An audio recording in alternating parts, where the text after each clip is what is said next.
ఏ పార్టీకైనా ఒకటే సిద్ధాంతం ఉంటుంది. కానీ చంద్రబాబు తెలుగుదేశం పార్టీకి రెండు సిద్ధాంతాలు. ఆయన తెలంగాణ రాష్ట్రంలో ఒక పాట పాడతారు, ఏపీలో మరో గానం అందుకుంటారు. తన పార్టీ నుంచి ఎమ్మెల్యేలు వేరే పార్టీలోకి వెళ్తే అన్యాయం, ఆయన ఎమ్మెల్యేలు కొంటే మాత్రం న్యాయం. దేశంలో సీనియర్ పొలిటీషియన్స్లో ఒక్కడిని అని చెప్పుకునే చంద్రబాబు చేసేవన్నీ సిద్ధాంతం లేని రాజకీయాలే.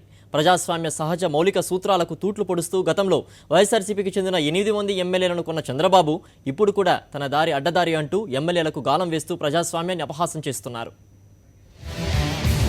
ఆగని చంద్రబాబు దిగజారుడు రాజకీయాలు, అవినీతి డబ్బు ఎరవేస్తూ విలువలకు సమాధి, నమ్మకం విశ్వసనీయతకు తూట్లు, ఫిరాయింపు ఎమ్మెల్యేల రాజీనామాలపై బాబు మౌనం, అభివృద్ధిపై నమ్మకం ఉంటే ఎన్నికలకు జంకెందుకు, తప్పు చేస్తూ ప్రతిపక్షంపై అభాండాలు, వైఫల్యాల నుంచి ప్రజల దృష్టి మళ్లించే కుయుక్తులు, ఎన్నికల సమయంలో ఇచ్చిన హామీల అమలులో ఘోరంగా విఫలమైన అధికార పార్టీ దాని నుంచి ప్రజల దృష్టిని మరల్చడం కోసం ఫిరాయింపులను ప్రోత్సహిస్తుందన్న విమర్శలు పెద్ద ఎత్తున వినిపిస్తున్నాయి. రుణమాఫీ పేరుతో రైతులను, డ్వాక్రా మహిళలను మోసం చేశారు. ఇంటికో ఉద్యోగం పేరుతో నిరుద్యోగులను నిండా ముంచారు. కొత్తగా ఒక్క ఉద్యోగం కూడా ఇవ్వకపోగా ఉన్న ఉద్యోగాలను తొలగిస్తున్నారు. అవినీతితో అన్ని రంగాలను బస్టు పట్టించారు. అంతులేనంత అప్రతిష్టను మూటగట్టుకున్నారు.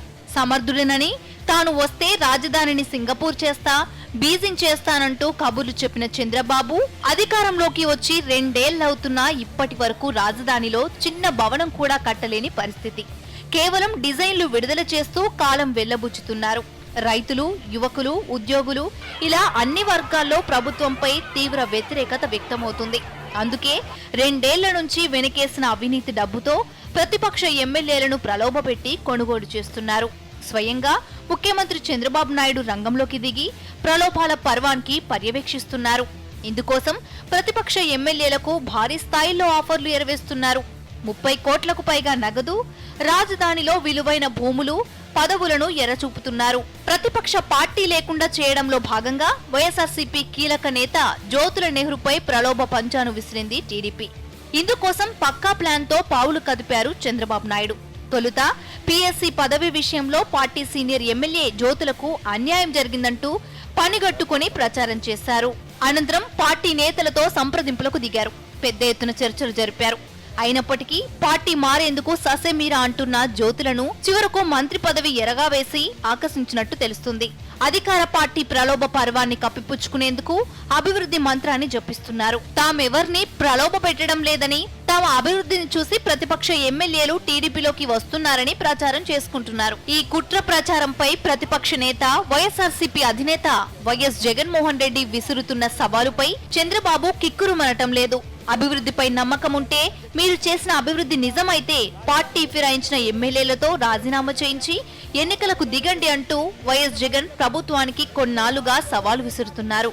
కానీ దానిపై స్పందించడానికి అధికార పార్టీ సాహసించడం లేదు. దానిని బట్టే ఈ 22 నెలల్లో ఎలాంటి అభివృద్ధి జరగలేదని తెలిసిపోతుంది. సాక్షాత్తు శాసనసభ సాక్షిగా అధికార పార్టీ ఎన్నో అడ్డదారులో బయటపడాలని చూసింది. ప్రభుత్వంపై ప్రతిపక్ష వైఎస్ఆర్సీపీ అవిశ్వాస తీర్మానం పెడితే సభా సంప్రదాయాలకు విరుద్ధంగా అదే రోజు చర్చ చేపట్టి ఫిరాయింపు ఎమ్మెల్యేలను గైర్హాజరు చేయించి ప్రతిపక్ష పార్టీ తన సభ్యులకు విప్పు జారీ చేసే అవకాశం లేకుండా చేసింది.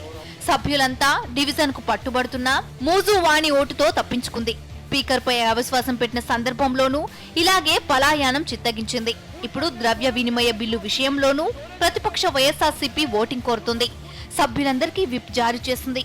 ప్రభుత్వం వ్యవహరిస్తున్న ఈ తీరుపై అన్ని వర్గాల నుంచి తీవ్ర విస్మయం వ్యక్తమవుతుంది. టీడీపీ నాయకత్వం మందబలంతో రాజ్యాంగ వ్యవస్థలను కూడా మేనేజ్ చేసుకుని తప్పించుకునే ప్రయత్నం చేస్తుందని విశ్లేషకులు అభిప్రాయపడుతున్నారు. అభివృద్ధిపై నమ్మకం ఉంటే ప్రతిపక్ష నేత సవాలు విసురుతున్నట్టుగా ఫిరాయింపు ఎమ్మెల్యేలతో రాజీనామా చేయించి ఎన్నికలకు దిగవచ్చు కదా అని ప్రశ్నిస్తున్నారు. చంద్రబాబు ఎన్ని కుట్రలు పన్నినా ప్రజా అండదండలు తమ పార్టీకి ఉంటాయని ప్రతిపక్ష పార్టీ నేతలు ధీమా వ్యక్తం చేస్తున్నారు. తెలంగాణ ఎమ్మెల్సీ ఎన్నికల్లో నామినేటెడ్ ఎమ్మెల్యేలకు డబ్బులిస్తూ ఆడియో, వీడియో టేపుల్లో అడ్డంగా దొరికిన చంద్రబాబు ఏపీలో కూడా అలాంటి వ్యవహారాలు చేయకుండా ఉంటారా అని ప్రశ్నిస్తున్నారు. వేరే పార్టీ ఎమ్మెల్యేలను ప్రలోభాలకు గురిచేస్తూ చంద్రబాబు రాజకీయాల్లో విలువలను పాతాళానికి తీసుకెళ్తున్నారని మండిపడుతున్నారు. జనరల్ డెస్క్, సాక్షి న్యూస్.